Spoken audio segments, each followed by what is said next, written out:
Well, this is Baruch here at the Tikkun Elevator Kollel, and we're going to continue on with our series. The series coming from this book. Everybody should get this book.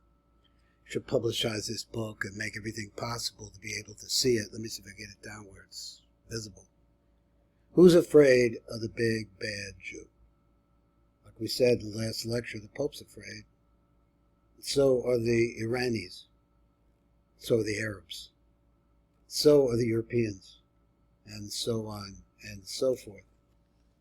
Now, let's come over here. Let me see if I can find where Hitler, we're going to talk about Hitler over here. Let's see, getting back with this end, okay. Hitler's chosen people. I was just looking up, according to Jewish sources, our father Abraham was born 3,837 years ago. So we could say this is the beginning of the Jewish people. 3,500 years ago we came out, or something like that, we came out of Egypt. This is one people with a special mission. And we run into trouble, as we are running now, as people are coming back to Eretz Yisrael, and Eretz Yisrael are beginning to bloom and blossom. Wars are springing up. Who are the Jewish people? Why are we the objects of this tremendous hatred? And here we have the Hitler's chosen people. The irony of antisemitic insight. Now a quote from the book of Numbers. The story of the prophet he was a wizard, and the prophet Balaam. What have you done to me? Here I brought you to damn my enemies, which are the Jews who are spreading over that land, and instead you have blessed them. Balaam replied, I can only repeat faithfully what God puts in my mouth.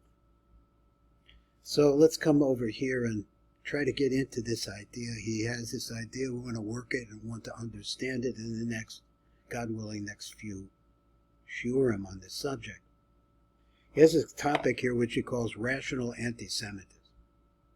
Adolf Hitler considered himself a rational anti-Semite. He considered most Jew haters in history to be emotional anti-Semites who would not come to the necessary logical conclusion to deal with the Jewish problem.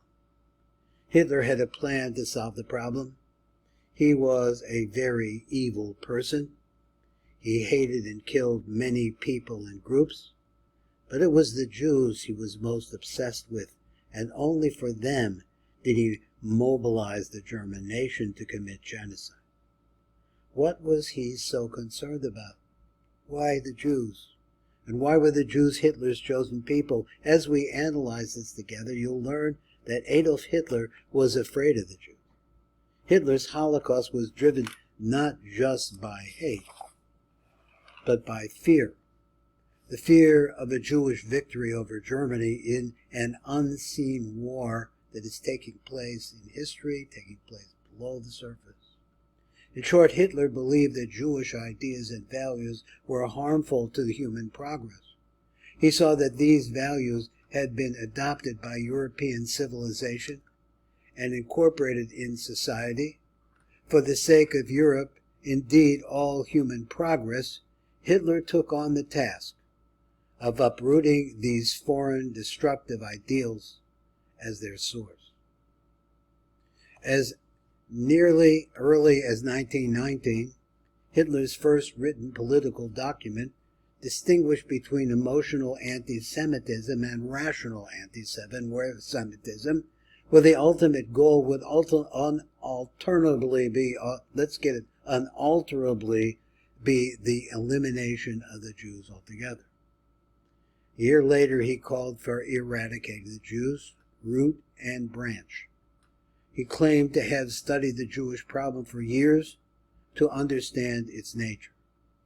In the spring of 1933, in response to a protest against new Nazi laws by Italy's ambassador in Berlin, Hitler declared, "No one understands this problem better than I do, because I've made a thorough study of it, and I know how dangerous the Jews are in Germany. I refuse to alter a single point in my program to rid the world of the Jewish pest. 5 years after calling for a rational anti-Semitism, Hitler contended I had been much too soft and was now convinced that only the most severe methods of fighting would do.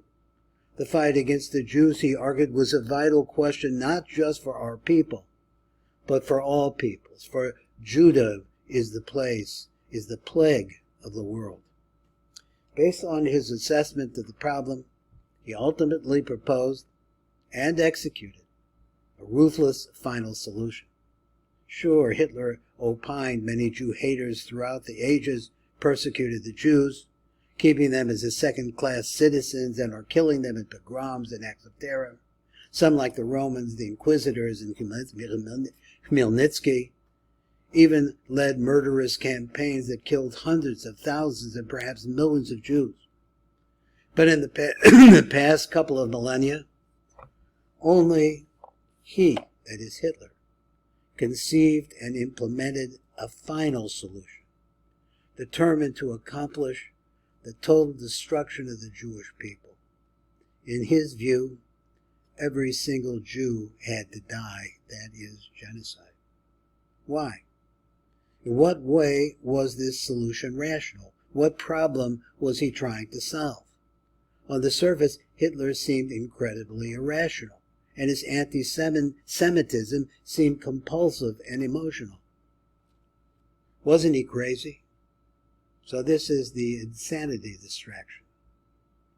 Before we dive into what Hitler defined as the problem, let's first note something very important that creates a lot of cognitive dissonance against hearing what might be rational about Hitler's worldview. We have been taught, even conditioned, I would say, to believe that the Holocaust was unknowable and that Hitler was a lunatic, and therefore his thinking could not be at all coherent. After all, he was a racist, wasn't he? He was very mercurial and made some questionable military decisions. Most historians agree that Hitler mismanaged the war with a series of overreaches, a preemptive assault on the Soviet Union, which had been his ally at the time and was supplying his war machine with crucial aid, his unwillingness to give up Stalingrad at any cost, and a miscalculated preemptive declaration of war on the United States. And even as the German military was in retreat in 1944, thousands of trains that might have saved his soldiers' lives and prolonged Germany's ability to continue fighting were instead diverted to kill the Jews. Even beyond the perplexing choice of using scarce resources to kill Jews instead of fighting the war, it's beyond puzzling that a military superpower would embark on a grandiose program of persecution to deploy so much energy and resources hunting down a tiny minority group scattered around Europe that posed no military threat to him. In 1945, while his armies were being crushed by the Americans and Russian forces, he had unnecessarily begun wars with those he had begun wars with. He put a gun to his head and pulled the trigger. Hitler's racism and anti-Semitism seemed irrational in other ways as well. The world war that was provoked in 1939 required building bonds with other murderous anti-Semites. No matter how different they might outwardly seem, that included the man Hitler hosted as an honored guest of the Nazi state from 1941 until 1945, that is, Haj Amin al-Husseini, the Grand Mufti of Jerusalem. He is considered by many to be the father of Palestinian terror and the grandfather of Hamas, an offshoot of the Muslim Brotherhood that he helped build in the 1920s and 30s. In 1941, the Mufti had a private meeting with Hitler to convince the Führer of the need to wage war on the Jews, only to be informed bluntly that anti-Semitism was as fundamental to the Nazi worldview as it was to the Islamist who would later be dubbed Hitler's Mufti. Hitler told al-Husseini to take his assurance and to lock it in the uttermost depths of his heart, he promised him that when the extermination of the Jews of Europe was completed, Germany would reach the Middle East, and its objective would be solely the destruction of the Jewish element. Nazi Germany would not undertake this invasion to conquer the land only, but to kill the Jews. There was room in Hitler's outlook for a diversity of races and religions, albeit some to be subjugated by his Aryan master race, but there was no place for tolerance with the Jews, who had to be eradicated. So this is figure 3, Hitler and the Mufti of Jerusalem sitting and talking together. So this is the Bundesarchive, and these are the names, etc. Will all of this disjointed decision-making, can there be any sense of Hitler's obsession with the Jews? Most people think not. Scholars have overwhelmingly dismissed Hitler's fixation with the Jews as either irrational or tactics for propaganda, manipulations for political purposes. For example, in the classic Hitler, A Study in Tyranny, historian Alan Bullock concludes that Hitler's dictatorship was barren of all ideas save one, the further extension of his own power, and that the nation with which he had identified himself.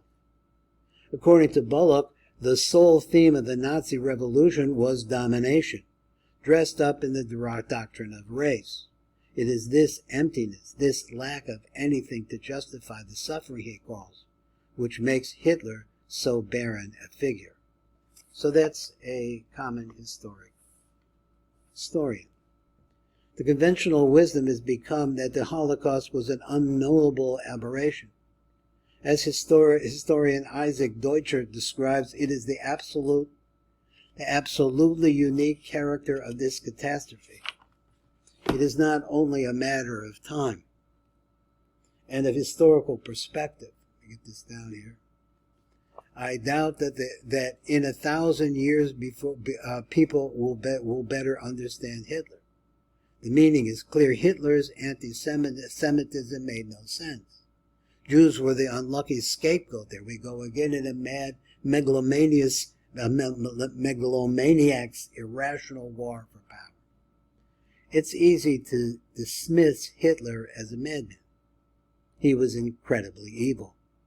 And so it goes against our sensibilities of decency to judge him as sensible in some way. But this accepted approach has distracted people from searching for the essence of what drove the Holocaust. Hitler claimed to have a coherent and consistent worldview that informed his decisions, and so before dismissing him, it behooves us to listen. And when we listen, we will see from his own spoken and written words that there was a method to his madness. This is Baruch Fleischman. It's a Tikkun Elevator Kollel. I'm always really puzzled by the secular Jews think that we build a Holocaust memorial, and then we'll show the Gentiles what they did to us, and then they'll stop, right? But the fact is that they just see that Jews could be murdered. That's just a reward for many people who hate us. This is Baruch Fleischman.